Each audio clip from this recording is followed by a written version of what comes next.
SSMB 29 ఈ cinema గురించి చాలా తక్కువగా ఇన్ఫర్మేషన్ ఉంది. అయినా సరే ఈ సినిమా స్టోరీ వచ్చేసి గ్లోబల్ రేటింగ్ అడ్వెంచర్ థ్రిల్లర్. దీనికోసమే రాజమౌళి గారు ప్రపంచ ప్రేక్షకులందరినీ టార్గెట్ చేసి దీనినే ఒక లక్ష్యంగా పెట్టుకున్నాడు. అలాగే బ్రిటిష్ దక్షిణాఫ్రికా నవల రచయిత విల్బర్ అడిసన్ స్మిత్ ఇతన్ని ఇన్స్పైర్ గా తీసుకున్నాడు. అలాగే జానర్ యూనివర్సల్ అపీల్ అంటే స్టోరీలో మన తెలుగు రాష్ట్ర సాంస్కృతిక కళ ప్రక్రియ, సార్వత్రిక ఆకర్షణలను వీటన్నిటిని సింపుల్ గా చూపించబోతున్నారు ప్రపంచ వ్యాప్త ప్రజలందరికీ.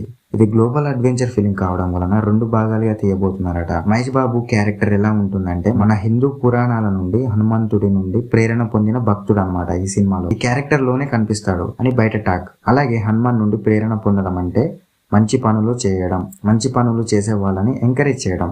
అంటే హనుమాన్ సహాయంతో మహేష్ బాబు గారు చాలా మందికి ప్రాబ్లం రాకుండా చూసుకోవడం, చెప్పాలంటే ఒక నాయకుడిలా. ఇదే క్యారెక్టర్ ని ప్రపంచ ప్రజలందరికీ అర్థమయ్యేలా చూపించబోతున్నారు. జపాన్, అమెరికా వీళ్ళందరికీ ఈ క్యారెక్టర్ తోనే మన తెలుగు సాంస్కృతిక వీటన్నిటిని చూపించబోతున్నారు. ఎలా ఉంటాం, దేవుడు అంటే ఏంటి, వీటన్నిటిని. ఎస్ఎస్ఎంబి 29 బడ్జెట్ వచ్చేసి 1000 కోట్లు. Mahesh Babu and Rajamouli block buster కోసం షూటింగ్ లొకేషన్స్ లో ప్రతి వస్తువును వాడుకుంటారట. ఈజ్ లైక్ చెప్పాలంటే చెట్లని, బుట్లని, రాళ్ళని వేటిని విడిచిపెట్టకుండా. ఎందుకంటే 1000 కోట్ల బడ్జెట్ అన్నప్పుడు చాలా క్లారిటీగా ఉండాలి కాబట్టి.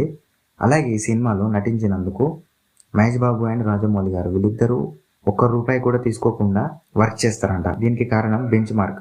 అదేంటంటే రాజమౌళి గారు బాహుబలి సినిమాతో ఒక బెంచ్ మార్క్ క్రియేట్ చేశాడు. ఇప్పుడు కొత్తగా వచ్చిన సినిమాలు 1000 కోట్లు దాటితే చాలు అని చాలా మందికి ఉంటుంది. కానీ బాహుబలి 1810 కోట్లకు పైగా కలెక్ట్ చేసింది.